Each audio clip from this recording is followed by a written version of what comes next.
Okay, relax. As soon as we go live, Kevin walks away. He's got to make his grand entrance, man.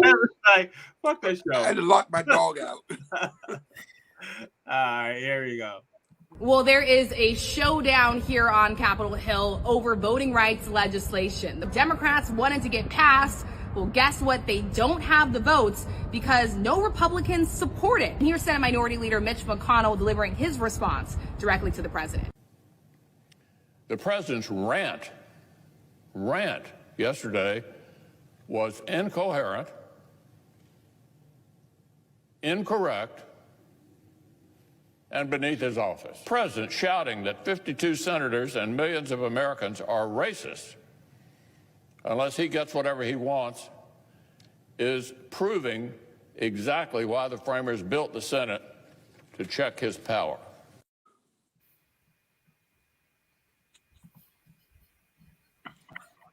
Liberal hypocrite. Well, the Democrats are now working on a voters' rights bill that they're trying to jam through the Senate, even if that means they eliminate the filibuster. This bill is necessary, they say, because voters are being denied their right to vote. So what are we going to do about that? What are the Democrats going to do about that? Well, first off, mail-in voting is going to become a standard. It'll be allowed everywhere. States can't do a thing about it. Then we're going to allow felons to vote. Third, we no longer need ID. You can simply sign a piece of paper that promises that it's you that's voting. Felons will love that. Then we're going to put ballot boxes on every single corner. You'll never have to leave your couch. Wait, you'll have to leave your couch to go to the ballot box. They have a solution for that. The solution is that in this bill, third parties can now deliver your vote to those ballot boxes. You never have to get off your couch. So you can vote. You can not have an ID. You can give your vote to a third party and have them deliver that to a box down the street.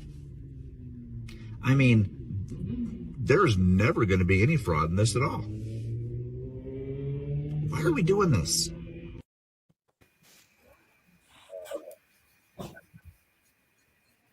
Yesterday, Senate Minority Leader Mitch McConnell said that Democrats' version of the big lie is their concerns that Republicans are making it harder for people to vote. Does the White House have a response to what McConnell said? Well, I would just say facts are facts, and when you make it harder to vote, you make it harder to vote. So let's just give a couple of examples.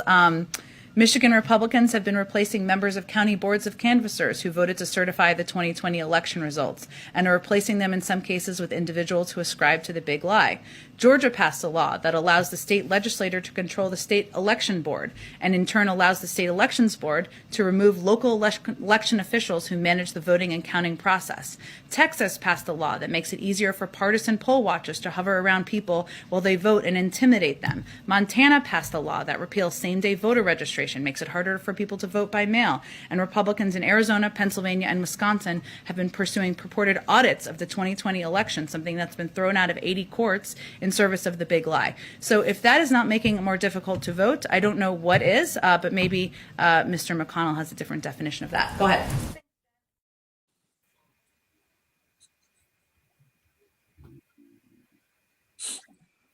Historical facts that aren't talked about in school to make American history seem better than what it is. Before he was assassinated, MLK stated, "I fear I may have integrated my people into a burning house," proving that integration was not the best thing to happen to the black community. Susan B. Anthony established the American Equal Rights Association with the help of Frederick Douglass, but the gag is, she ignored all of his ideas, heavily opposed the 15th Amendment, which gave black men the right to vote, did not care about black women getting the right to vote, And during the suffrage meeting that she held in Atlanta, she asked Douglas not to come on stage because she didn't think that it'd be appropriate for a black man to be on stage with white women. All the while, Douglas fully supported women's suffrage and helped her in every way he could. Lincoln was not the hero of enslaved African Americans that America tries to paint him out to be. He didn't think that black and white people should have the same rights. He was anti-abolition, and he thought that the only way to end racism was to move African Americans out of America. To do this, he was going to colonize a country in Central America.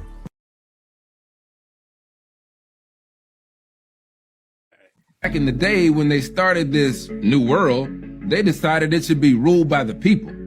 But they weren't talking about black people or women. So when it came to voting, you had to be white with a penis and own some land. These white men understood that the people who vote have the power to elect those who govern, and those who govern make the laws that keep them in power. But at some point, the U.S. fought a war with itself, and black people came out on the other side with a few rights. One of them was the right to vote, for black men at least. Now that they were voting, white dudes realized they had a problem. These black people can vote us out of office. Wait, I got an idea. Since we made it damn near impossible for them to read while they were enslaved, let's make a literacy test that they have to pass in order to cast a ballot. But of course, black people started passing the test. And then the powers that be thought, I know what. You know how we don't have slaves anymore, but we still could use free labor? How about we arrest them, charge them with a felony, and exploit them for work? And then we got a double win, because we'll make a law that prohibits felons from voting. And for those we don't lock up, we'll just keep them poor and charge them a poll tax. Today, you can't call a poll tax, but that doesn't mean the bullshit still doesn't exist. We got voter ID laws that cost taxpayers a lot of money.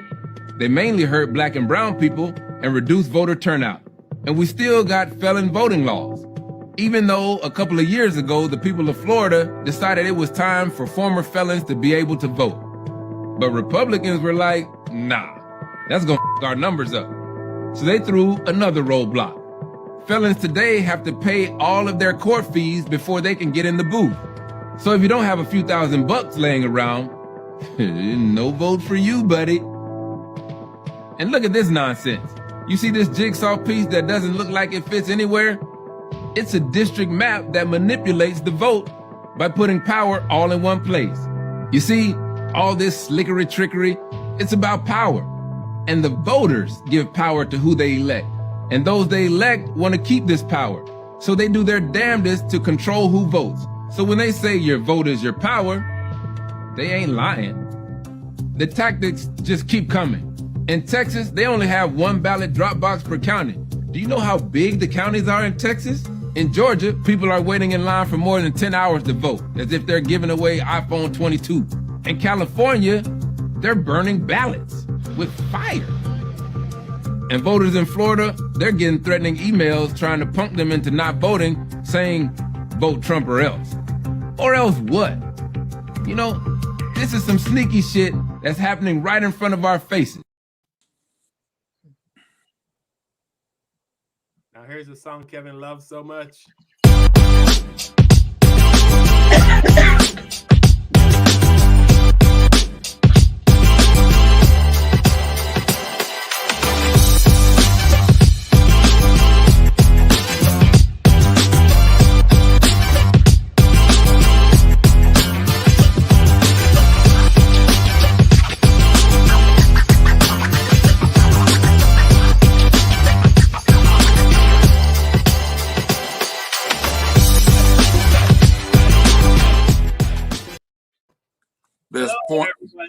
Best porn music ever. What happened to the sound? What's that? The sound? Is something wrong with the sound? Or it was choppy. Oh, on your end? That's good. Wi-Fi. It's fine for me. Fine for everybody, Des. Are you feeling that? I think you're choppy. You got in the middle of your head. Did you go to India? Hey, watch it. Your background for some reason brings you up with blue blotches all over. Yeah, you got a dot. You got a dot on your forehead. Did you open a 7-Eleven? Carl. Okay, Pam, we don't do that. I get to say whatever. You know, there's no censoring on this show. Just the sensitivity. Well, we don't deal in that. That's not a part of our thing. But live on stage is a different story. Yeah. Nobody's saying. Yeah, we don't. We don't censor here.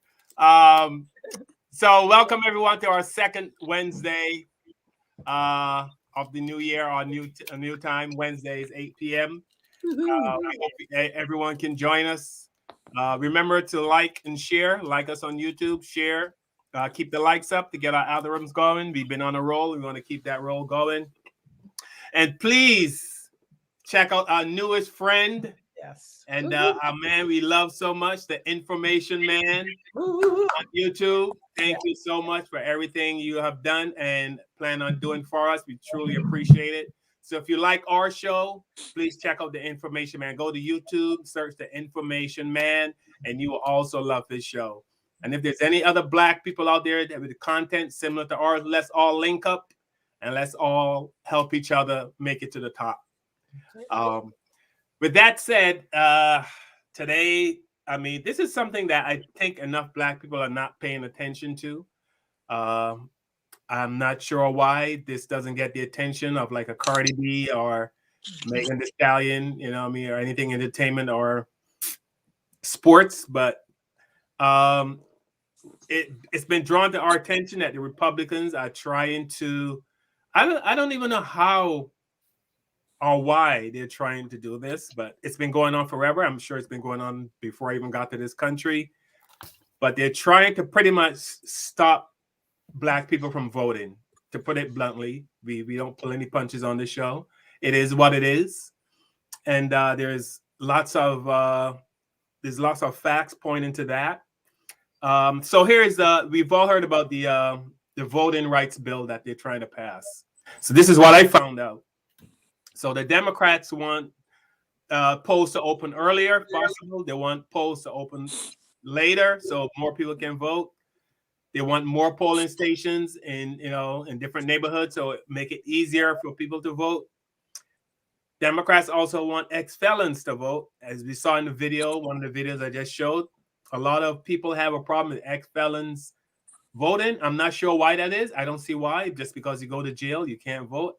I can't make the connection, but maybe maybe one of you guys can help me understand why an ex-felon can't vote. I don't see the correlation. And also, you need an ID. They want you to show ID to vote. Most ex-felons are voting Democrat. which will be a problem right now if you let them out, and because I was going to say that might turn against them.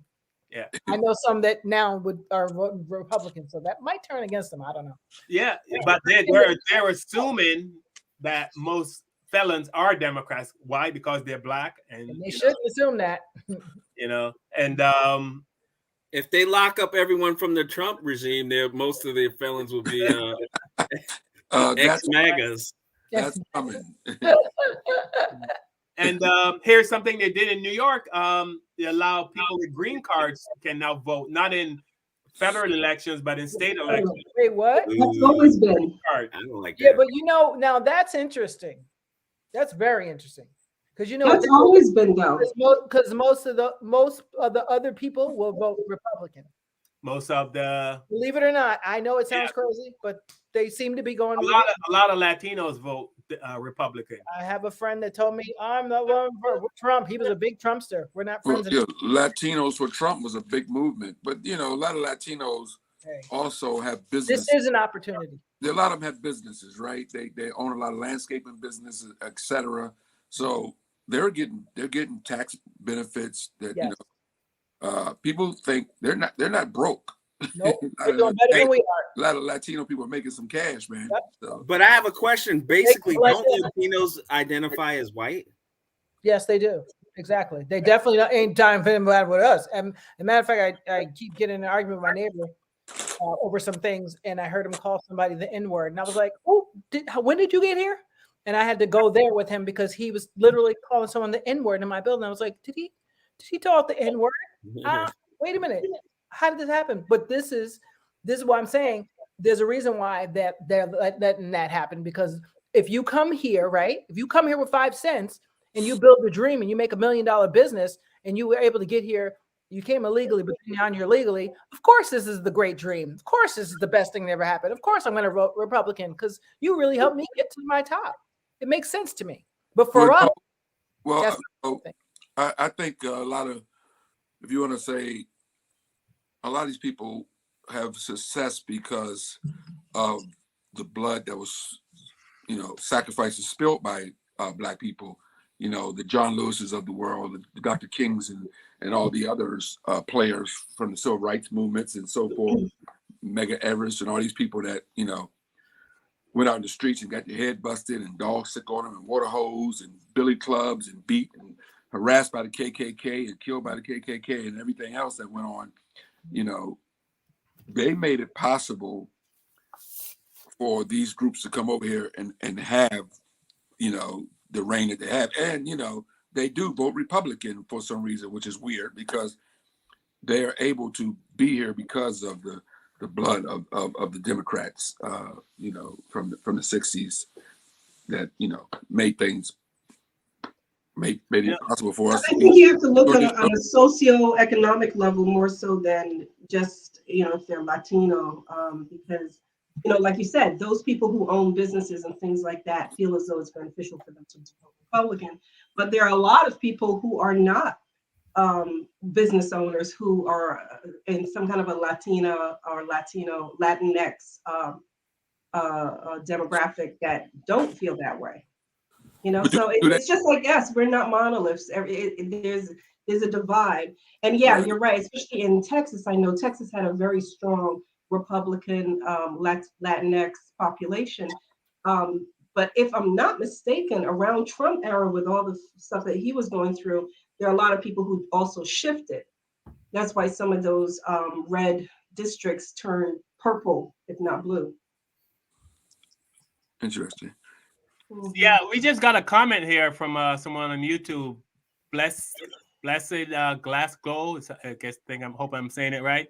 They said, nah, not Republicans who want to make things harder. Democrats want to usher in socialist lifestyle, so they promise to restore rights, but they never do.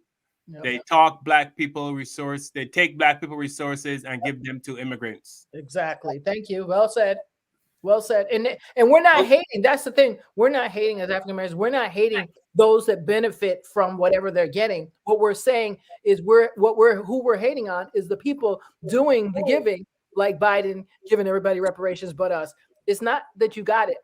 You deserve it, get it. But where's ours? And it's not to you because you didn't make that law. You're not the one passing out grants or whatever it is, reparations. We're holding the senators and the people in office accountable. That's what when you hear us saying, oh, they got reparation, we didn't, it's not to you, it's to whoever's in charge. But that goes back Sorry, I'd like to throw it out to the panel, everybody who's watching us guys. How do you feel? Because it's my contention that Democrats want Black people to vote, but they don't want you to vote for anything but Democrat. Mm-hmm. And Joe Biden came out and said, if you don't vote Democrat, you're not Black. And I was how dare he even mention that in his statement? He said that to Charlemagne on his radio show. The thing is, the Republicans are openly, I guess I can say openly racist. They're not even trying to hide it. Nope. You know what I mean? They don't want Black people to vote. They want to keep us down, and they're not even trying to hide it. Yep. And I know a lot of people think Democrats feel the same way, but they just do it with a hug and a kiss. Exactly. They do. It's the same. To me, there is no difference at all. And I'd rather you, quite frankly, you'd be like, Tanya, I don't like you because you're too brown. I hate your guts. I'd rather you do that to me. I have respect for you if you do that. Because now I know what I'm working with.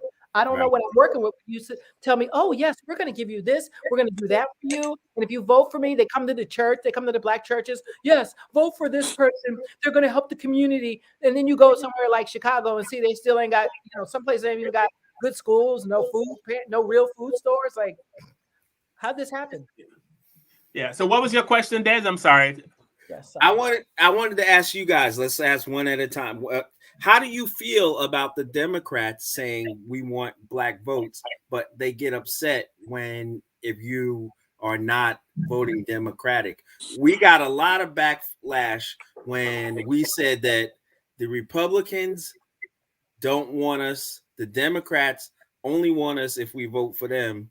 We don't have any power unless we decide for ourselves. If they give us the lesser of two evils, there's also another choice to not vote. So I want to know, how do you guys feel about the Democrats wanting us to vote only their way and the option of not voting? So it's not voting shouldn't be an option. Too many people died to give all of us on this panel the right to walk into a voting booth. Too many people died.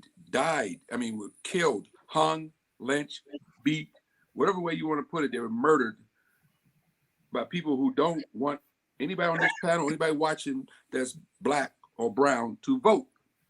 So that's not an option. The lesser of two evils, unfortunately, as black people in America, we have to make that decision, the lesser of two evils. We got to figure out, if Democrats are racist, but they're going to give us a hug and a kiss, and then still be racist, then we still got to take that hug and kiss, because the other option is even worse, right? I mean, that's like saying I don't know. I got one car. That's like saying I got one car that has ball tires on it, but the brakes work. And I got another car that got good tires on it, and the brakes don't work. I mean, you know what I'm saying? Like, you got to look. I'm gonna go back to John Lewis. I've done a lot of. I love John Lewis, man. I'm a big. This guy was amazing. If you don't know about John Lewis, study John Lewis. But John Lewis was a Democrat. If I'm a Republican that walked over the Pettus Bridge and knew when he got over the Pettus Bridge, matter of fact, everybody that walked over that bridge with John Lewis was Democrats, and they knew when they got to the other side what was going to happen, and they still went over that bridge for voting rights, and was beaten by race. And by the way, those Democrats that were beating them back in those days, those Democrats that were beating that ass and hitting them over the head and cracking their skulls and all that stuff. But we already, know what happened with that. The Dixiecrats, basically, because of Strom Thurmond and because of Ronald Reagan and all that whole thing we get into, that's a whole nother show. The Dixiecrats became Republicans. Yep. And that's what we're dealing with today. The Republicans Party today is the Dixiecrats of the 60s. So the same guys who beat John Lewis over the head in the 60s, those are people basically who's in Republicans right now. Because somebody want to name anything, we can talk about all the things the Democrats don't do well, right? Or we could talk about, but somebody on this panel tell me something Republicans have done, because we can talk about what Biden hasn't done, or what Obama didn't do, or what Clinton did, whatever, or didn't do. But what did Ronald Reagan do? Or what did George Bush do? Or any other Republican president, for a matter of fact? What did they do? What did Trump do to help black people in this country? I want us to consider one thing before we go down this path. Racism works by subversion. It's hidden. When something bad happens, people that are racist go, "Oh my God, that happened? How do you people deal with that? I can't believe it." Meanwhile, they're the ones who did it. When Trump was in, they came out in the woodworks. We can fight it if we can see it. If it goes back Democrats and they are patting our back, looking for a soft spot to put the knife in, that's a thing we got to consider too. So I'm not saying one or the other. I'm just saying let's try to look holistically at this issue and figure out, because for me, voting is one part of the issue. Racism is what I want to get rid of. Mm. And if I can pull these people out and confront them face to face, we're going to win, because we got truth, we got justice, and we got righteousness, and we got All right, strength. let me jump in here. Pam, I'm going to go to you next with Desi's question, and then I'm going to go to Tanya. But let me read a few comments. A woman my age said, "Sir, you are dead wrong." Yes. I was wondering what she was talking about, but she said John Lewis was LGBTQ. She said John Lewis was an absolute failure. Well,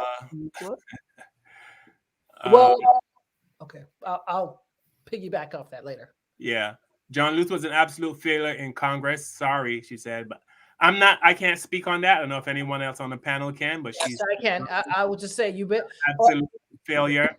I'll say. And we're not talking about him in Congress. We're talking about his civil rights activism. Well, I'll get to my thought on it. Before he even became a Congress, the sacrifice he made to help Black people in this country be able to vote and be able to have the right to vote. He put his life on the line. The guy was beaten almost to death on several occasions, not once, but twice. It's so funny that Black people can get on the internet and talk about, what people did to sacrifice, but, nobody is making no sacrifices today. Wait, let me apologize to. Sorry. I said something. I spoke for someone that didn't say. Somebody else said it. Glasgow said John Lewis is LGBTQ. Right, sorry. A woman my age. I'm so sorry. It wasn't you. It was somebody else. Yes. You're actually both right, Kevin. You're 100% right. John Lewis. Hold on, Desi. Hold on a minute. Let me just, because we got to get to Pam, and then we got to get to Tanya. So Desi's question is: Should we continue to vote Democrat, Pam? What is it the Democrats? I'm going to throw this out to you too, Pam. What is it the Democrats are not doing for Black people? Because every year it's like we put them in, and I hear Black people say they still haven't done anything for us. And we put them in another, and same thing, still haven't done. So what is it that we want from Democrats? And should we continue to vote for Democrats? Pam. Okay, so should we still vote for Democrats? My thinking is until we have a better option, I kind of with Kevin, you do the lesser of two evils. The reality, in my opinion, is that although we may have other people on different party agendas and things like that, there are two main parties in America. If we vote for anyone other than that, at this point, it's just going to be a symbolic vote. You can't say don't vote, because a vote, if you don't vote, then you're not a part of the process. So therefore, you're part of the problem. And unfortunately, if you don't vote one of the two parties and you are looking for anything other than a symbolic vote, then you've kind of relinquished your right. Should we vote Democrat? I think we should vote our conscience. We should vote for people who we believe have the same or are in line with a lot of our thinking. And for me, between a Republican and a Democrat, it's more along the Democratic line. Now, what have they done for us? I'll say is they've done more for us than a Republican has done. And seeing that the Republicans are the ones who are constantly trying to take away our rights as United States citizens, to me, for me, it's a no-brainer. I know some people vote green, they vote, independent, and that is the constitutional right that you have.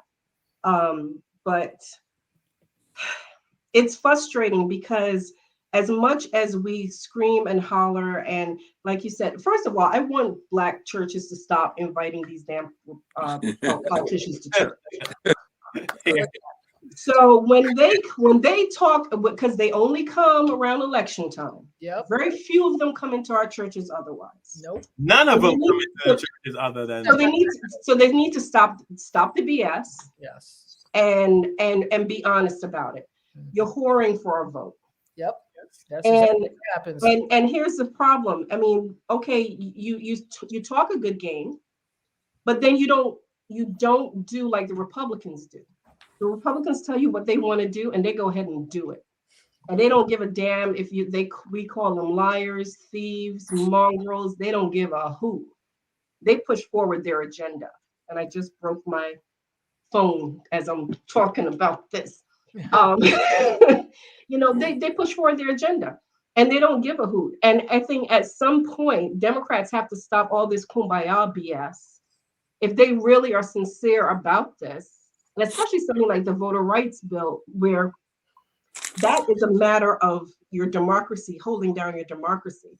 If they're going to keep fluffing, and then say, oh, gee, we don't have the votes anymore, then they're just as bad as the Republicans are. All right, Tanya. Here's my thing. So I only vote because my foster mom was also a civil rights leader. She was friends with Dr. King.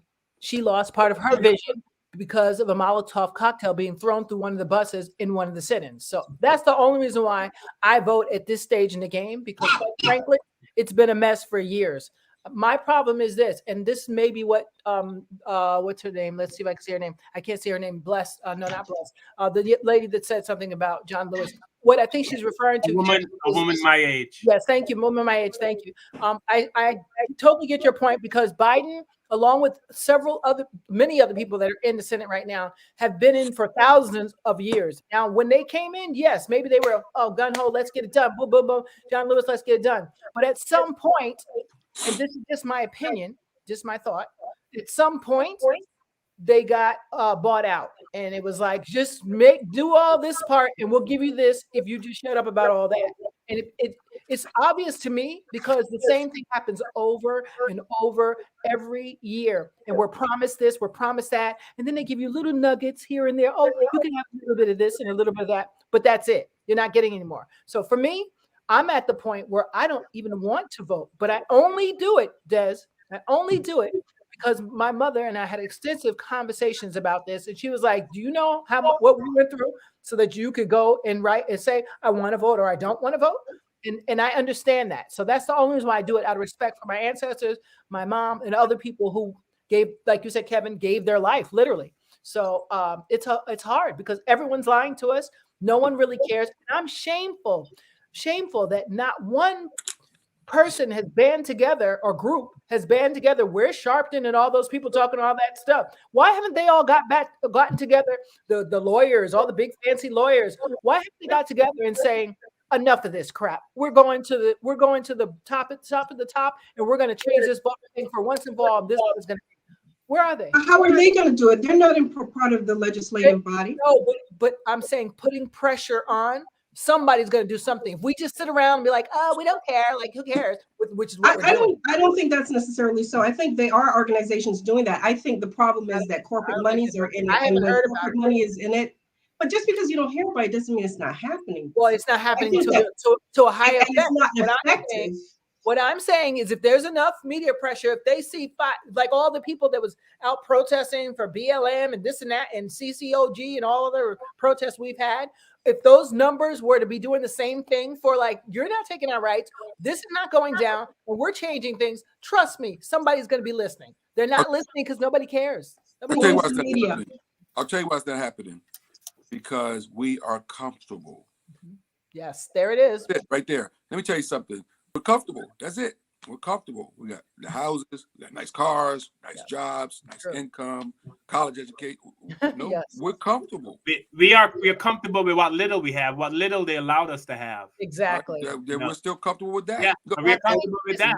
We're all on this panel because we got uncomfortable with Donald Trump. Colin Kaepernick called for a boycott of football. For 16 weeks, Black people couldn't. For 16 weeks, 16 freaking weeks. The Black people were like, nah, man. Nope. And I still don't watch until the day he ever comes back. Yep. I'm still going to tune into this game. So here's a guy who you know, his career put a lot on the line because he was tired of watching Black people getting slaughtered in the street by police, and he's kneeled, took a knee to bring attention to it, I'm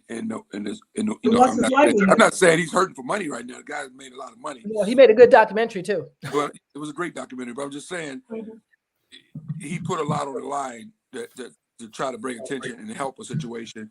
But he didn't get the support from Black people that he needed, because I think all African Americans or Black people in this country should have said, "Yeah, we're not gonna watch football. Yep. Not till you get your job back. Not till you get your job back. We ain't buying no jerseys. We ain't watching that one game. We're gonna boycott this thing." We ain't had the power to do it. We don't have. We're too comfortable to do it. We don't have.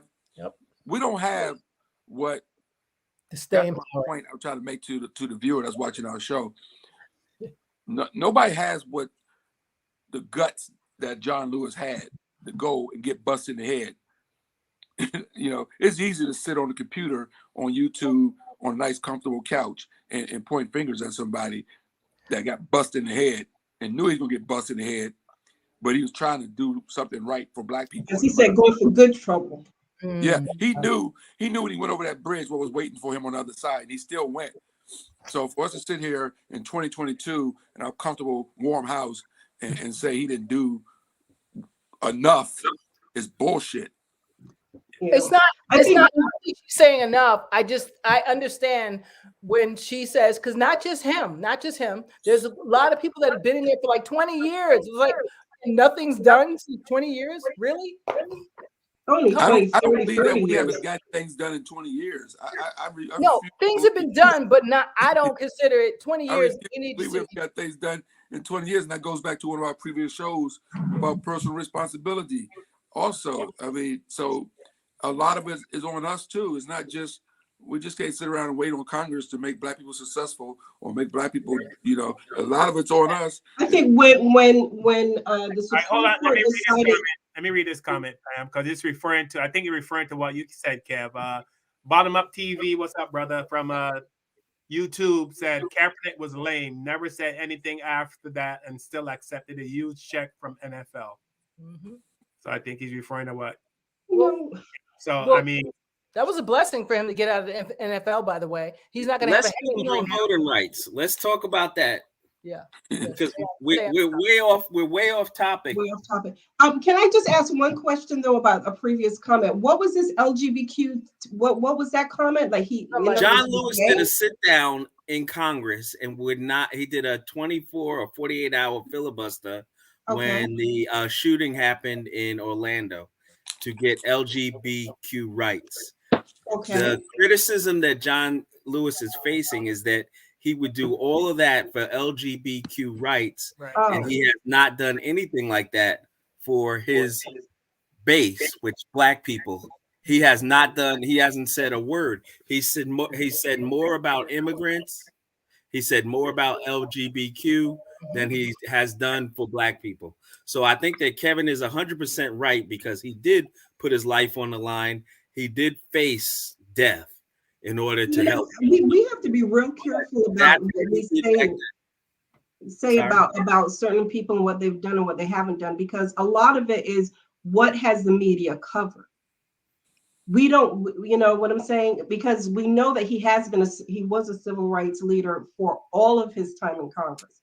So to say that he hasn't done this and he hasn't done that, it's what the cameras are showing you. No, what the media has decided to focus on. I think what people are referring to is let's take the Asian bill, the Asian hate bill. Look how fast that went through Congress or whatever. Look how fast. But the Republicans voted for that. Like 98-2. Yeah, the Republicans voted for that. Mitch McConnell's married to an Asian.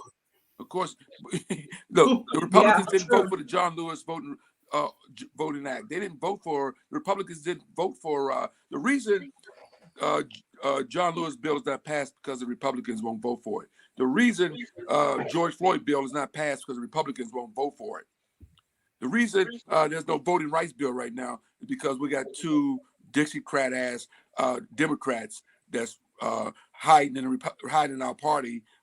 They made their card revolt. Pretending to be Democrats. Kristen Sinema and Joe Manchin pretending to be Democrats when they're really Republicans, and they're stopping this from happening. So these bills would be passed if it wasn't for those two undercover Dixiecrat Republicans that's hanging out in our party. So you can't really blame the Republicans for those important bills not being passed, because if Biden had his way, he would have that bill passed. All right, let me read. A woman my age said he didn't focus on Black issues, and that's a fact, with an exclamation point. Talking about John Lewis. I never fought with John Lewis, I don't know, but she's saying he didn't focus on. I don't know if you want to expound on that, woman my age. When did he? Didn't focus on Black issues, and that's a fact. So when did he not vote on? When did he not concentrate on Black people? When he was getting hit in the head by a racist cop? Woman my age. I mean, post everything. You know what I'm going to do? I'm going to, if you want to come on the panel and chat with us. Of course, you see we are not, there's no name calling. There's no reason to be afraid to come on. I'm going to put the link in the chat. And if you want to jump on the link and have a chat with us, we truly appreciate that. But a woman my age is saying John Lewis, it seemed like she's saying, but once he got into Congress, he started taking corporate money. And he wasn't as, as vicious as he was back in the 60s. Right. All right. And getting back to the voter act, what the Democrats need to do is piece by piece, make every line that they want in the voter act, put that up for vote. So we all on this panel, I want to know, does anyone disagree with making voting a national holiday, so that on the voting day, there's no work, everyone's only responsibility or option is to go to the polls. They don't have that excuse. Pam, if I'm correct, in Barbados, we get the day off, right? There's no school on voting day, right? I don't. I'll say this. Today actually was their election, right? And businesses were open. I don't know if that's. I don't know, but I'll tell you, in Australia, they do have the day off, and they are required to vote. It's a great day. I can't understand why a Republican would vote against that. They would, though. Yeah, because the higher voter turnout, usually they don't do so well. That's why. What Republican president has won? Name a Republican president since Reagan that has won the popular vote. Voting is an American thing. This is how we make our. It's a thing, all right. You heard what the clip if said, you're against right? voting, you're against America. No. Because voting, the real thing of voting was supposed to be for landowners to be able to vote in power to get their agendas pushed forward. The plebeians, the little, know nothing people like me, they didn't want to hear from us anyway. They just want us to just follow like sheep to the pasture. Yep. Since 18. Let me read a couple. So they don't want everyone to have that. You see, because if they do that, if we have it a national holiday, that means that everyone has the opportunity to go out and vote. Right now, people have to take off from work. Not every company allows their people X amount of hours to go to vote without losing pay. We have Glorioni from Murray from YouTube. I hope I'm saying your name correctly. Unfortunately, we, meaning our community, are going to have to take the lead, to have to lead the charge ourselves. Sorry. Unfortunately, we, meaning our community, are going to have to lead the charge ourselves. And we've been saying that, forever. Black people we need to come together. We need to take the charge, but we just don't seem to be able to do that. I wish somebody can explain to me why that is. We can't really, like she says, lead the charge. Why is that so hard for us? We can lead the charge if there's a rap concert or a big basketball game or watching football. Lead the charge to do what? To just take. White people started a Tea Party, right? They started a whole and got people elected with the Tea Party, right? We are 11% of the vote. Why can't the population? No, didn't we not put Biden in office if it wasn't for us? Yeah, women, 90% of Black women. Yeah, that's all well and good. Of our subsect, yes, we come out strong. However, you also have the other side that we need. But if we do, it would show them that we mean business, is what I'm saying. It would show that we mean business. We're taking our vote and we're putting it over here. We mean business. But we continue, like Kevin said earlier, we get comfortable. it seems like we have accepted what they have dealt. I think it would be a nice strategy if we could mobilize all behind one particular person to at least show, okay, we've backed them 100. We've taken all our votes. We've pushed it over here. The problem, We did that with Biden. The problem for me is that it seems as though every vote is a life or death vote. So, I mean, again, that's what I was talking about being symbolic.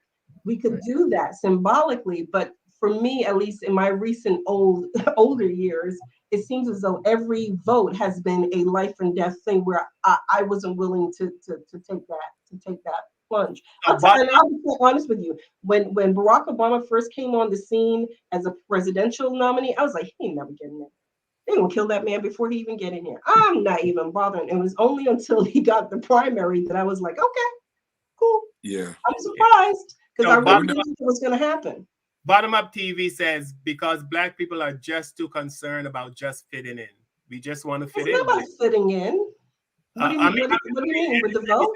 He said we just want to fit into society. I guess. Bottom Up TV. We're not. That's not why we do it now. You know, they just. But it seems like it. I think he's got a point. Kevin hit it on the head. We said we are comfortable, which means comfortable in the sense that, you know, I have my nice house, I have my nice dog and cat and, you know, farm or whatever I have, and I don't want to mess that up right now. And I think that's easier. I'm going to do this. Same thing as just fitting in, right? Well, clear it up for me. How was messing that up? What would you do to mess that up? What do you mean? Right. Well, to me and you, nothing. But I'm saying why. You know, someone said we were trying to fit in. We don't care about fitting in. That's not it. We're just. I think people, not me particularly, but people are comfortable and they don't want to upset the whatever norm is for them. You're talking about by voting? You mean by voting? Yeah. What I'm responding to what you. All right. I'm just gonna make one statement. We're gonna keep getting what we're getting if we keep doing what we're doing. We have to make a change. Something has to change. We have to change as a collective. We have to put our heads together, make a decision, and go with it.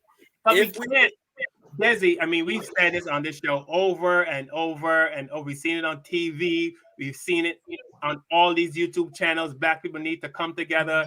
We need to pool our resources. Sharon Gooden said, we as Black women have to use our collective strength. Absolutely, but we just can't seem to do any of that. I mean, I don't know how else to say it. It's just we talk about it constantly. We're going to talk about it the next show. Somebody else is going to talk about it the next. But we as Black people just can't seem. We just can't seem to say, F this society. They don't like us. Let's do our own thing. Screw them. We just seem. I think the guy that says we want to fit in, it seems like we just want to fit in. Like, well, I think people got scared away from Trump. We had 90% women and 86% men vote against Trump, so we can do it. Yes, we can. Clearly. But who are you at? But voting against someone is different. We did it with the voting, but I mean, like in life in general. You know what I mean? Like, you understand what I'm saying? Like, why can't we? Like Trump got all those people to storm the Capitol, right? He just said, hey, they're taking our country from us, which basically means, you know what I mean? You niggas get out. This is our country. Basically what they're saying. You know, when you say our country, what else they're saying? We're trying to start a civil war. I mean, it wouldn't be the first we had a civil war, right? We've had a civil war before in this country. So it's not impossible that we can have another one. You know, if you have Black people like getting too much power. You enough white people afraid that they are losing the country. Look, it's all about power, man. I mean, bringing up Trump. Trump was a multimillionaire. His daughter was a multimillionaire. His son-in-law is a multimillionaire. All these people are millionaires. Why would he even want to be in the White House anyway? You know, why would you want to be president? Why did Bloomberg take on being the mayor of New York? It had nothing to do with money because he didn't take it. It was about the power. About the power. I think Trump wanted to be president because he hated the image of Obama. Yes. And his racism got raised to level 10, and that's why he wanted to be president. And Giuliani also, all these guys have taken a fall that followed Trump. Giuliani, all these guys who had good reputations are now considered scumbags, and they all follow behind Trump because all of them are Giuliani was always a about scumbag. black though. men Yeah, in the Trump White is a scary guy to follow behind because if you look up the news article when his grandfather was arrested at a Klan's meeting, I have a problem with that. I'm just A saying. Klan riot. Klan But riot. Klan riot. Excuse me. You're absolutely correct. Well, here's the thing. It's obvious to all of us that Trump is very self-centered. He only cares about himself and his ego. Yep. The people who are willing to follow him, though, that's interesting because they're willing to, they know that he is egotistic and everything else, but he is racist and says what they want to hear. So they're willing to overlook all of that so they can support him. Exactly. And that also is about their agenda. Their agenda is more important than any of the rhetoric that he spews out. Point is that he was, they don't have an agenda. I hate to tell you, the agenda is keep being in the privileged society. That's the agenda. Period. Yes, it serves their agenda. It serves their politics. Yeah. And they didn't give a hoot who they got in there, and that's why they allowed him to be in there. Because to me, if they really understood who Trump was, they should have got him out from the primaries, but they chose to just let it ride. Right. You know, what's our solution? Carl, go ahead, Dad. Carl, let me just ask you this: it seems like we all agree that it's really about power and who is pulling the strings. Right. Why don't we, as a collective, say, listen?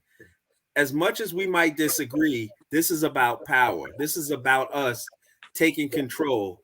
If we decide the best power move is to vote for A or B or C or not vote at all, let's all fall in line and do that. If we don't do that, we'll never have power and we'll never have a collective strength that we need.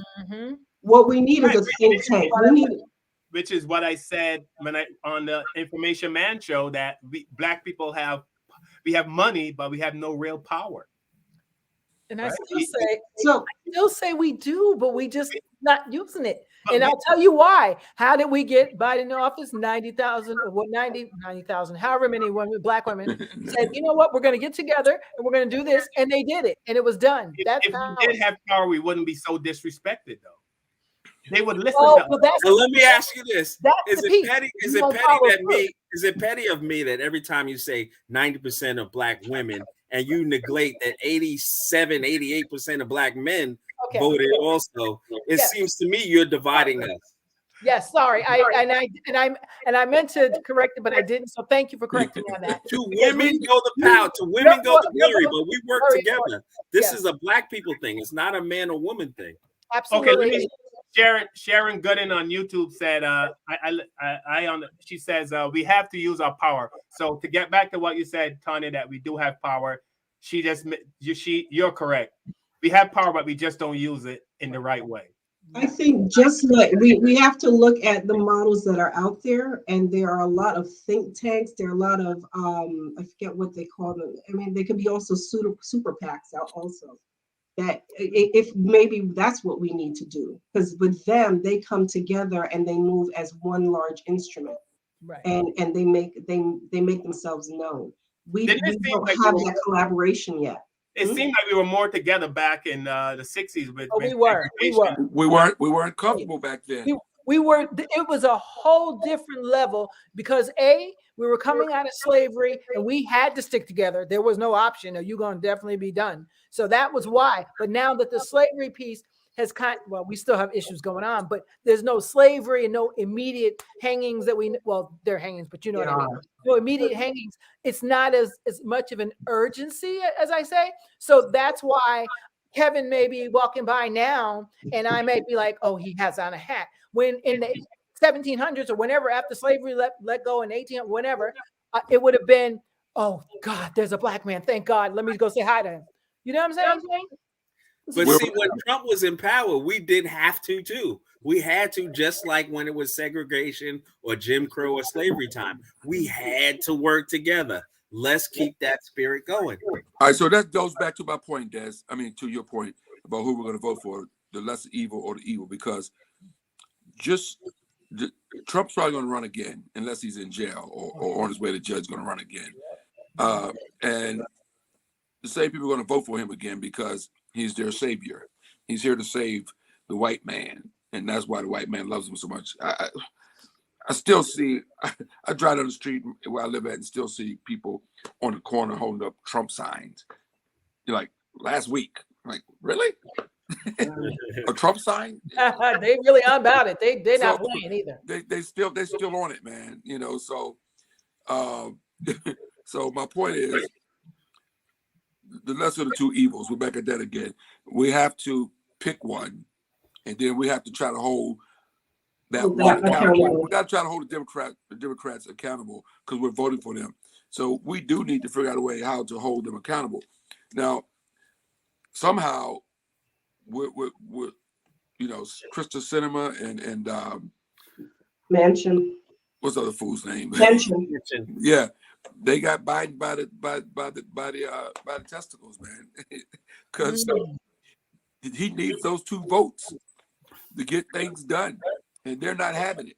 So, following your line of logic, Kevin, what if we say our vote is for sale? Democrat, Republican, whatever. This is what we want. We want A, B, C, and D. Whoever promises to do this will get our vote.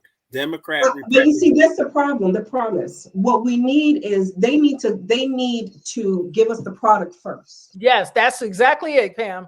I'm down to leave that because all of that, no matter Republican or Democrat, they're all going to promise you they're going to lick their lips and praise you, Jesus, and everything else.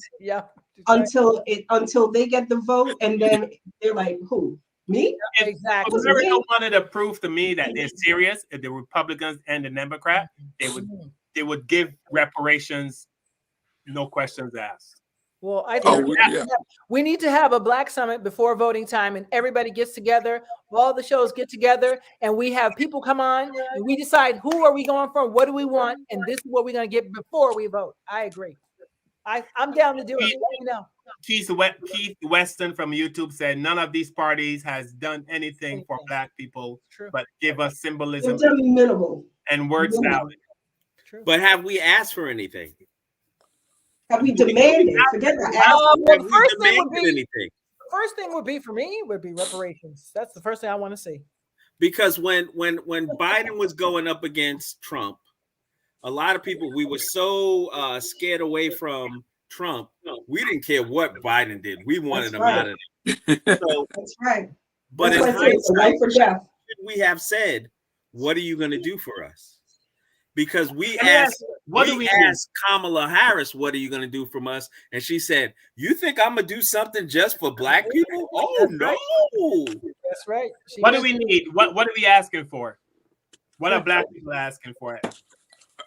I don't know.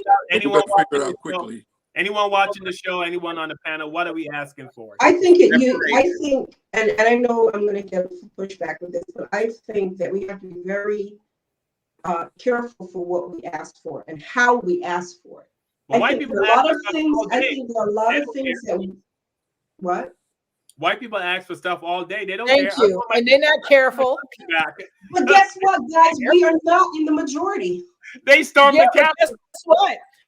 But can I just finish my point first before you jump all into it? Sorry, go ahead. My point is this.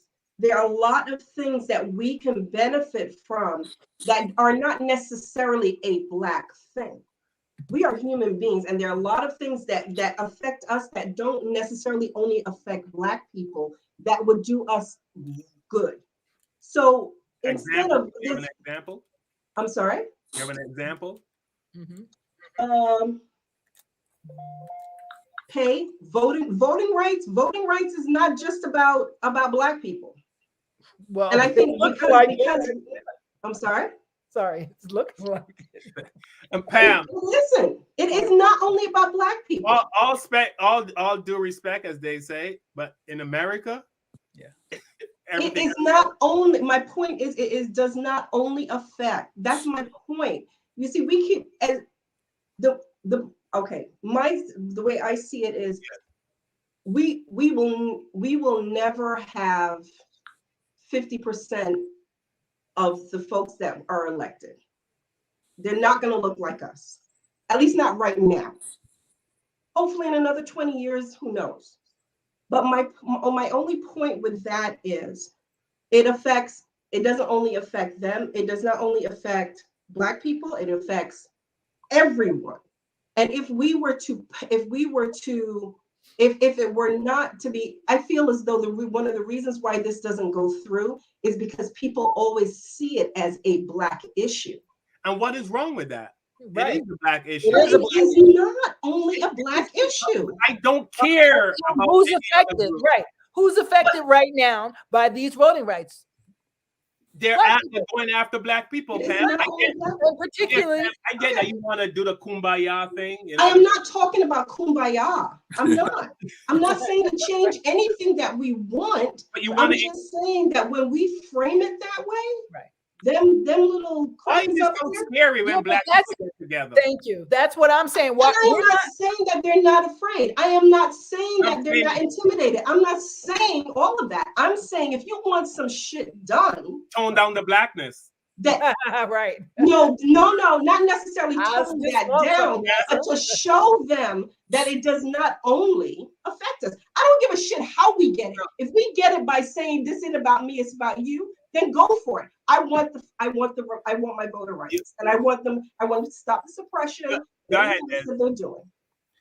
I like your ideas, Pam, but I think totally different. I think that's not how America works as far as voting.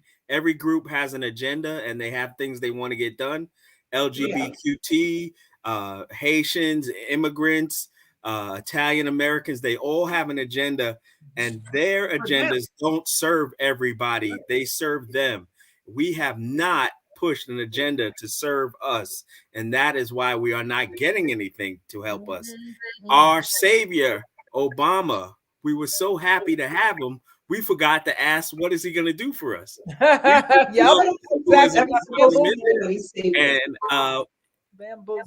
We learned from that. We have to, just like every other American, whatever group, you might not identify with the Black group as your first priority. You might identify with LGBTQ, or you might identify with immigrant. Get with that group, talk to the politicians, and push an agenda. For the people that have Black as their number one group, we have to have specific policies just for us. And if we don't get that, we got to penalize. Power is not only saying what you want. Power is the ability to punish people who don't do what you want. I get what Pam is saying. What Pam is saying is when the cops pull you over, just turn down the rap music, put your hat in, turn your hat around. Yeah. Well, you're behind enemy lines. You go down the Blackness. Okay, excuse me, but if you don't think that I wouldn't tell my son to turn that rap music down and roll it, you damn straight, because my son that's comes what home I'm saying. Tone down the Blackness. Oh yeah, no. But again, white people have the rap music too, so that's not just the Blacks. But I get what you're saying. It was just an analogy. You know what I'm saying? Like you're saying that we can't push a Black agenda because other people have. I'm not saying that we can't push a Black agenda. I feel that what we need. What's wrong with? I don't care. I don't care if people don't like how we say it.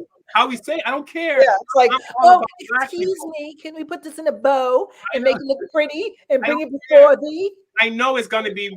I know they're gonna try to reject it because it's too Black, but I don't care. I get what you're saying. Pam, maybe you're saying one thing. So basically, you're okay with going hard nosed and not getting anything, as opposed to keeping the same framework. Being just with the same that framework. Don't work. Even Dr. King realized that let's sit down and have tea together. Oh, we're gonna be peaceful. I'm not talking about all that. That's going too extreme. That's going too extreme. But I'm saying I'm tired. For me personally, I'm tired of coming in with the nice Quaker gloves and being nice and friendly and all. Yes, okay. Oh, I'll come back. You're not ready. Okay. No, it's like this is what we want. This is what we need. And if you don't give it, don't even talk to me. That's it. That's it. A woman my age, she says we can't push anything but a Black agenda at this point. That's it. I'm done with everything else. Right? We're into what, year 500 now, and you know what I mean. Thank you. Yeah. So, my daughter laughed at you. Well, Tati laughed at you. Like you're 566. Speaking of Black agenda, what happened to Ice Cube and his Black agenda that he took to Donald Trump? You get that money, you shut up. No, they wouldn't meet with him. Well, or you shut up because you're ignored. Yes. I'm just curious. He's just Yeah. Well, I don't what's our think it really solution, went guys? anywhere. What's our solution? Des, you had some good points. What is our final solution? Because I know our time is going up, but what is our solution? But I'll go. For me, keep pushing the Black agenda. I'm unapologetically Black. I tried listen, when I first came to this country, I tried to fit in. I tried to, I saw who was the hierarchy. You saw white people were running everything. I saw Black people, as the guy said, trying to fit in. I tried to fit in, I had the Jerry curl. That was you trying to fit in, really? Jerry curl and perm. That's all the Black people trying to fit in. All that came from us I was not fitting in. I had an S curl. I was not trying to fit into nobody white people's hair, right? James Brown had the straight hair, right? And all that straight hair came from Black people trying to fit in. So we're trying to make our hair look a certain way. So he's trying to fit in because they're trying to fit in. You're gonna be threatening. That's why. No, I'm at the point. I'm no longer doing that. Nope. You know what I mean? I'm pushing the Black agenda. I'm not including. I'm all about. That's it. Just Black. I'm Blackity Black. Yep. And if you're my ally, you understand. If you don't, sorry.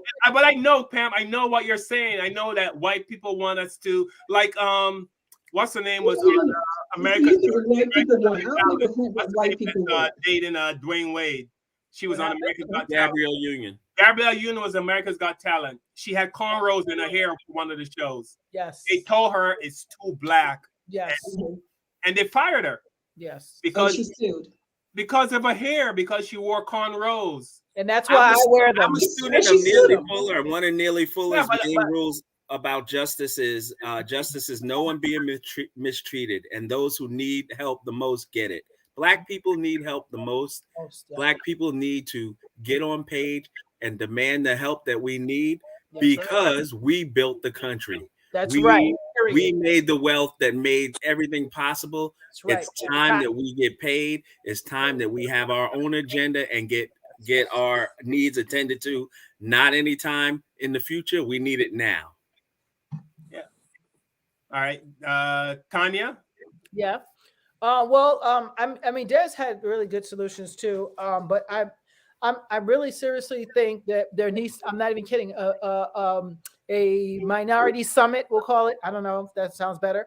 But Black People Summit, something where all of us collectively get together and decide how are we going to get these votes? What are we doing? Because you did it before. We just did it. So it's obvious that we have some power. How are we going to hold them accountable before the election? That's the catch. That's the hard part. John, what's up, John McPhail? This is a comedian that we started way back in Boston. What's up, brother? He said there needs to be more young Black politicians. Start at the grassroots, working and start to grab a hold of local politics. Then work their way up. Obama did it. Obama did not become president overnight. No, Yeah, we have some, like we have a 20-something-year-old who just won something here, and he's working his way through. He went to Harvard, very smart kid. But I find when they do that lately, especially at least in small towns, I don't know, maybe big towns different, but eventually when you get to a certain level, you get bought out. And then you become just, I'm a minority here. Look at me. I'm going to pass this. Look, I gave you a little crumbs and keep moving. I don't know where that disconnect happens, but at some point it seems to be happening. I don't know why. But Tanya, if we know that, we got to put a price on people who sell out. That's part of power. You sound like the Godfather. We got to put a price on the politicians.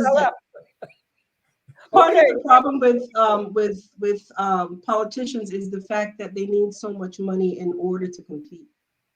And that's where the big money comes in, and that's where the buyout. That is true. There's too much money in politics. Citizens United sucks. All that stuff, too much stuff. Kevin, any parting words? And then Desi, we're gonna go to you after Kev. No, I don't really have no parting words. No.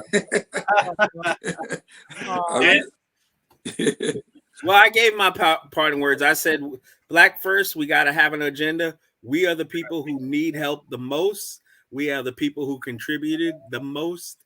It's no longer putting our needs aside to help any other groups. It's about us.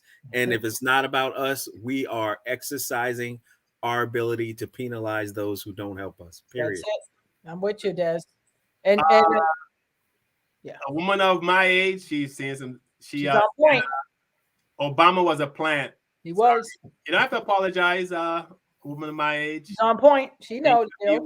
AWMA. I'll call you AWMA. A good plant for our image of our children. You really believe that Obama was put in there? I mean, like people voted. How do you plant somebody that was voted for?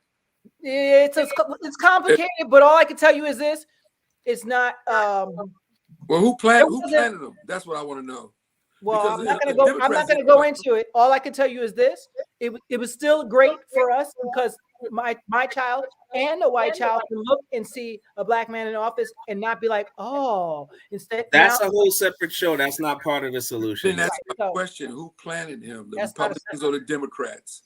Both. Because if he was a plant, then the Democrats all together. By the way, did everything in their power to make sure that he failed as a president. Because I have a hard time. I think Information Man he's on it. He also alluded to the fact that Obama was picked and choices. He was. But that's just like Trump was picked too. That's conspiracy theory stuff. I don't understand how you can pick a person that was voted for. How do you do that? No, but you pick a group that's of why. person. That's where you hear the people saying that the elections was rigged. Yeah. Half of that maybe somewhat something to look into. But I'm just saying it doesn't matter to me. I'm happy that he came in because I saw a meme the other day. I saw a meme the other day. It said, we're conditioned to believe that Jay-Z is successful because of he sold his soul to the devil. No, I know. And Bill Gates is successful because he worked hard. No, not at all. I don't think that's at all. That's Jay-Z worked hard on the streets. That's why he's where he's at. That's I'm not saying that's I'm not pointing to you, Tanya. I'm saying that's our mentality is that is the majority of the mentality is that way. Yeah. To believe that President Obama is a plant. Jay-Z sold his soul to the devil. That's why he's a billionaire. Well, Elon Musk are just hard workers. That sounds crazy. So on a high level thinking, we do have external and internal forces that are fighting. We got two different wars we're fighting. Some of the people that we are against, they are united and they don't have to deal with what we have to deal with. But we are more than capable of fighting what we have to do because God has given us this special ability. So let's focus on that and let's go forward. Can I have a parting word? Sure. In this show that we did tonight, we have more people saying negative things about John Lewis than they did about Trump. I'm done. I'm finished. That's my parting words. Yeah. Whoa, that's deep. That's deep, Kevin. Yeah. That's my parting word. I had nothing. I mean, AWMA, a woman my age. I'm not sure. I definitely have to look into the whole John Lewis thing now. I've never heard anyone say anything negative about John Lewis. Right. And they won't because of what he did when he first started. So they never will. But if you really look at what we're doing right now, give me something right now, it's gonna be like, oh, okay. So basically what she's saying. It's okay. I'm not criticizing it in any way, shape, or form because to me, I know I wouldn't get my head cracked open, so I ain't going to talk smack and tell you. That's a whole show. I'm not that person, so he's always gonna get my respect because a lot of people talk about it, but they don't do it. So he did it. Even if he changed, he did his due. So he deserves the respect. I get that totally. I think we also, Black people also kind of get angry at people that's successful, like also during this show, somebody brought up that Colin Kaepernick, he took the knee, but he also made some money off of it. Like, so when he's supposed to start? We live in that world today. I mean, if Dr. King was alive today, he probably wouldn't be a poor man, but he was a poor man when he was marching and fighting for us. But if he was alive today, he probably wouldn't be a poor man, right? So, because that's just the world we live in now. Al Sharpton is going to have a couple $1 million in the bank right now because that's just the world we live in. He has a TV show, More than a couple million. I mean, so if Dr. King was alive, taxes don't get him. If Dr. King was alive, maybe he'd have a TV show right now. And we'd be beating him up right now too, right? We'd be beating him up going, Dr. King got all this money. Look at the house he lives in. Like, we just never want to see. Yeah, but they ain't saying it about the preacher, though. Yeah, we just never want to see people successful. We never want to see people successful. Kevin, you are right on it. Everybody's a criminal because Sharp is a criminal because he's living good. What's he supposed to do? Be homeless? The only other thing I would add on to what Kevin says, and I agree with you 100%, is that these leaders, they need to have a succession plan so that when they do what they do and they achieve that level, they got to groom the next person up. They can't just hold on to power forever. And that's it. That's it. You just said it. Getting the next generation ready, and that's where the disconnect happens. No one's preparing these young people for the next level, so that they go in and they think this is going to be this way, and then something happens, and that's how they probably get diverted. You are absolutely right. That is a good solution. Bless you. That we need to take the young people, those who are in, and start putting them under the wing to show them the way that that needs to be getting results. Okay, a woman my age says she wants to come on our show next week. If you have, absolutely. Yes, absolutely. Yeah, anyone that wants to come on the show, we welcome anyone. Just but just be respectful as you are. A woman my age, be obviously there's no yelling, screaming, no disrespect at all on the show. So anyone that wants to come on, I mean, I put the link in the chat a couple of times, so the link is there for anyone that wanted to jump on. So a woman my age, let me give you our email. I should put it in our email. Can you put it in the email so they can email us and we can send the link? So a woman my age, it's everyone. If you want to be on the show and you want the link ahead of time, if you want the link, it's 5blackcomics@gmail.com. Very simple. 5blackcomics@gmail.com. Send us an email. And we would have you on any show. Now your handle is a woman my age. Now I hope you're not like 150 years old. Well, in my day, I was a runaway. Our man is on. What's up, bro? How y'all doing? Hey, it's good to see y'all. Great conversation, man. You can make a lot of shows out of the conversation you're having. I wanted to bring up this point because I know you all were talking about voting and it affects other people. I believe it affects mainly black people. Remember Lee Atwater?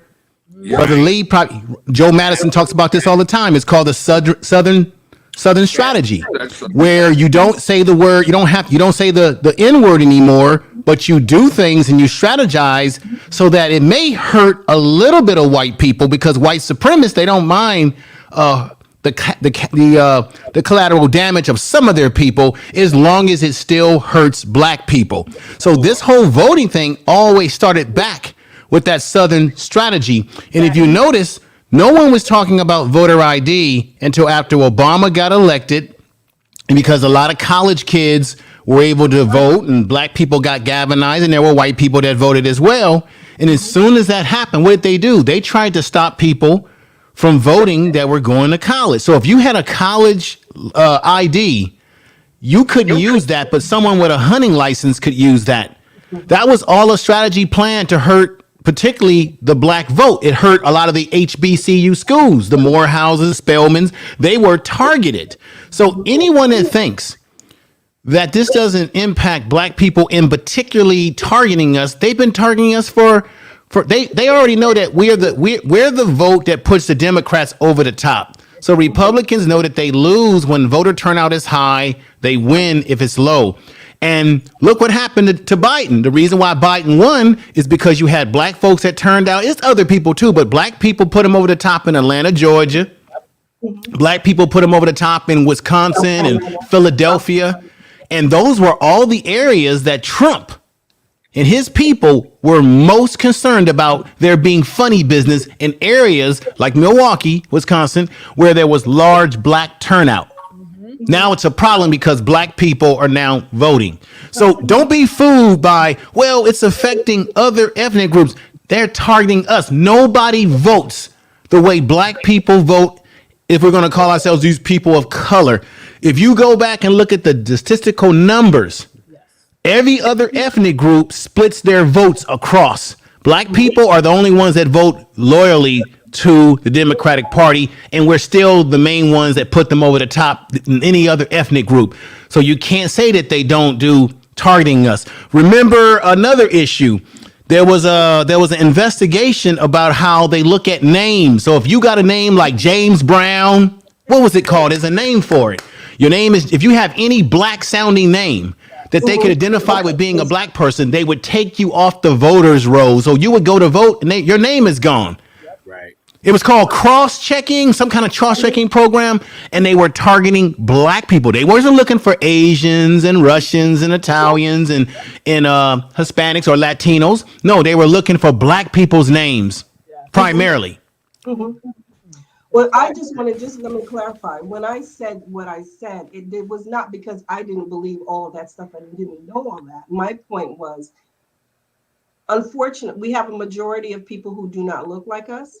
And my point was just to, if people vote for their benefit. Yes. Right. So my point was highlight some of the stuff that would work for them in voting for this to make them say, oh, okay, maybe I'll do this. It wasn't that I didn't know all of that stuff. Of course, I know that they're trying to target us. I get it. But on the other hand of it, they don't. You could say you want to appease. It's not being appeased. To me, it's another strategy to get some other people to flip. But the problem is that, the people that we want to flip, which would be the Republicans, they're not just going to do it. Right. Well, I'm going to drop off the panel, but let me leave y'all with this, with one famous comedian and brother Dick Gregory. May he rest in the Omega chapter. He's a member of my fraternity. Remember, Dick Gregory said, we elect the presidents, but they are chosen for us. We don't choose them. Think about it. We don't have a system in this country where if 2 people or 3 people are running and we say none of the above, go get more candidates that we like. They don't have that system. People simply run, and then the media runs their spin on it, and then the political parties run their spin on it, and psychologically they condition you to say, let's go for this guy. Like I said before, black people got galvanized around Obama once white people validated him, and the media ran with him, and he had a powerful slogan, hope. And he had those, we got mesmerized by those colorful posters he had, right? I ain't gonna lie, I had a shirt. And from there, the psychology took place, and we voted. We had no choice. They have to be chosen because we have no power to say, send them back, get us new candidates. No, they don't give us that power. Nope. We go with whoever they choose us, and we call it the worst of the 2 evils. I'm glad you knew about Dick Gregory. I love him. Y'all take care, dog. I love y'all show. So much for popping up. Thank you. Take care. Love it. All right. Love you too, man. All right. Yeah, I mean, if they put the money and the power and all that stuff behind a certain candidate, I guess you could say that they're, that person. The only one, right? We're the spotlighters. Yeah. And one of the highlights of my life, man, is I had dinner with Dick Gregory and his wife. Nice. I sat with him and his wife at a Chinese restaurant in D.C. and so sit and talk to him and his wife. That conversation must have been powerful. Yeah, man. I mean, it was very powerful. Yeah, and I mean, that was my second time meeting him actually, but this time was more because I was on a radio show with him and Kathy Hughes at one point, and but this was just us having dinner, and I bumped into him at a Chinese restaurant, and he invited me over to the table, and I sat down with him and his wife and just have a normal conversation. Man, I'm just sitting there just listening to Dick Gregory talk. Man, I need to get a chance. I need to eat my food. It was that powerful. Yeah, he was. You were being fed. You didn't need the food. Yeah, exactly. Right. I had a chance to have dinner with Dick Gregory and his wife, and then I was on a radio show with him and Kathy Hughes in Baltimore. My car got towed. He didn't help me out though. I was pissed at him about that. I'll tell that story off here. And you got another comment from Bottoms Up TV from YouTube. He said, "Come on, Kevin. The man put on a shirt that said Kunta Kinte on it." I guess he's talking about Colin Kaepernick. Did he put on a shirt that said Kunta Kinte? Yeah.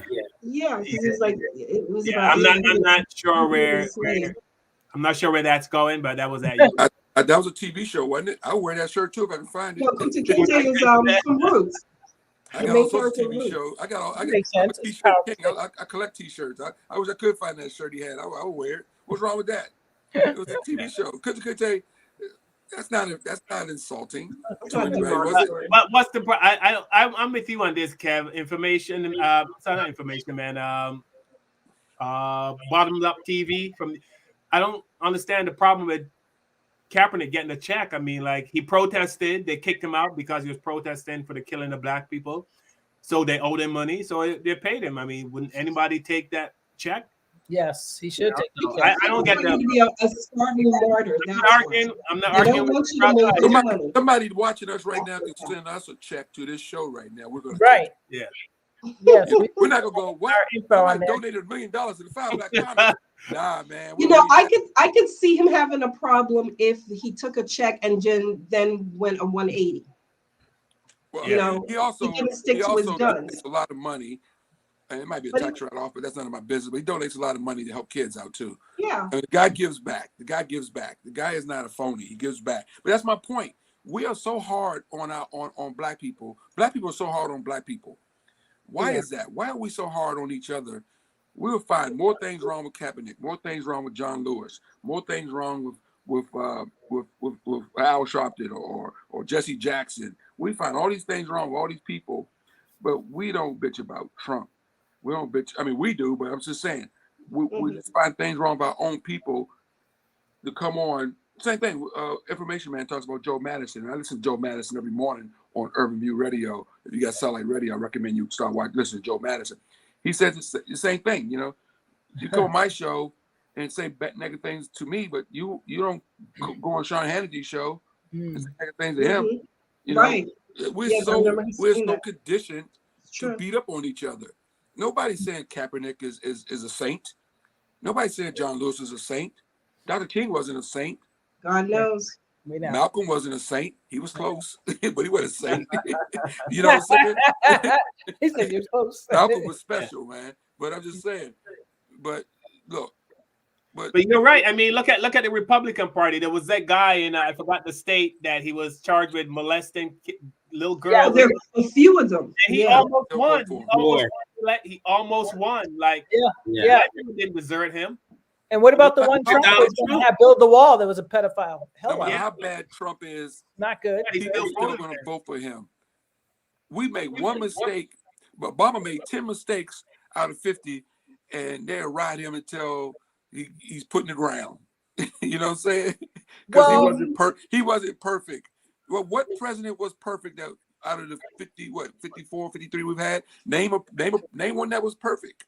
I mean, you got a good point, Kev, because even today I heard on one of those CNN shows, the lady was saying, oh, you know, she said something, and I'm not a Kamala fan, but I didn't like what she said. She's like, yeah, well, Kamala, if anything happens to Biden, she'd be running, like, what credentials she have? And I was like, wait a minute, we got to stop there, because nobody has credentials technically, unless it's your second term. So you got a good point there, because that's my point. Kamala Harris has to be all of this. But nobody said that about Mike Pence. Well, first of all, I don't like neither one. Trump was a freaking game show host, and they gave him keys to the Oval Office. Yeah, I don't like. Yeah, TW from YouTube said, "What's up, TW? In general, we have learned to hate ourselves, and therefore we hate people that look like us." True. You know, we see it all the time. Yeah. Well, look what bottom up said. You made a good point. Trump never lied about who he was. Yeah, Trump never lied about who he was. Facts. He kept it real. real. That's one thing I respect about him. And I don't agree with that. That's the only thing I respect about him. He's a con man. He lied the whole time. A lot of people don't know that he's a con man. All these people in the South that voted for him, all the people in the mountains of West Virginia who came out to woodwork and voted for him because they were upset that a black man lived in the White House for 8 years. They don't know anything about Trump. But my theory about Trump, one of the other factors that contributed to him getting elected is the fact that he was on The Apprentice. Yes. He was in their homes every week for years. They felt as though they knew him. They felt as though he had integrity because of the persona that he portrayed on that. And they thought he was going to be a strong leader. That was all the hillbillies, or he's a TV star. And not only the hillbillies, then people who just didn't know him, who didn't know how he's a shyster and a He crook. was put in, like, just like everybody else was put in. He was one of the chosen ones and got it. That's it. That's how it goes. That's A woman might say Biden is not a con man. With a question, Biden is not a con man. Biden is the biggest con man ever. Excuse me, every politician is somewhat of a con person. All of them. I don't trust none of them. 0%. This much. 0. Yeah. Nope. All right, so we're gonna wrap it up. Thanks to everyone for watching the show. Thank you so much, and a big thanks again to Information Man to bringing us a larger Thank you, audience. Information Man. Truly appreciate you for that, brother. And like I said, hopefully we can all, all the Black content creators on YouTube and any other social media platform, we can all come together, share our shows. If there's any other Black content shows out there, there's our email. I'll share your show, you share my show. You're definitely sharing Information Man show. He's sharing our show. Let's keep this going. We got to keep talking. We got to keep this going, folks, because you're not going to hear stuff like this on CNN. Nope. If CNN called Pam or Tanya tonight and say, "Hey, you want to come work for $1 million a year?" I know they would say no. We're sticking with it. No, because I'm not getting rid of my braids, baby. I know they would say no. Listen, I'm like, if I can have an afro, would be back in their hair. Look. They're gonna want to light skin me up, they're gonna skin me up, and then they're gonna make my hair all straight. Thank you to everyone. I'm gonna try to say thank you to as much people as I can. I'm not gonna get everyone. A woman my age, thank you so much for all your comments. Sharon Gooden, Bottom Up TV, brother, we gotta check him out. Seems like he's got a channel going there. Bottom Up TV, check him out. Information Man again, thank you so much. Norma Staley, Grandma, what's up? Thank you so much, Grandma. John McPhail, my comedy buddy from Boston. Pamela Jones, thank you so much, Pamela. And thanks to everyone for sticking with us on Wednesday nights. Like I said, we had to free up our weekends because once the COVID's over, we're going to be back out on the road, and Saturdays would have been really tough for us. TW, if anyone wants to come on, and like I said, there's our email. Just shoot us an email and we'll send you the link. And you can, if you want to come on from the beginning of the show, we tell you what the topic is for that day. And if you want to be on for that topic, or you might want to wait for, or you might want to suggest a topic. If anyone wants to suggest we tackle a certain topic, just send us an email, and we are not afraid. Yes. And we're also looking for a Trump supporter to come on. And yes, please. We're very respectful. It's a respectful show. But if there's any Trump supporters out there, please feel free to come on the show and talk to us. Just Republican. Okay. Trump would be more fun. All right. We love all you guys. We love you too at Bottom Up TV. We're definitely going to check his channel out. Okay. Good night, everyone. Information. Thank you, Erica. We can't thank you enough. And thank you, Gina. Yeah, share the video. Right, share. Thank you, Information Man. Absolutely. We love you too, Gina. All right, everybody. You guys have a great night. Tell the people you love that you love them, because tomorrow is promised to no one. Yes. Right. We love you guys. Thank you. Yes. And send $1 million to Tanya's Vimo so she can spend it up. She got all that modeling money. She don't need nothing. No, I wasn't a good investor. I still We're don't gonna know. We're gonna know who gets the first $1 million check by the absence of by the blank space on the show. That's a good sketch. That's a good sketch. Where's Tanya? I don't know. Yeah. All right, guys, like, share on YouTube. Get our algorithms up, and tell your friends, your family about us. Yes. Love you guys. Love you guys. Yes. All right, bye. Peace and love.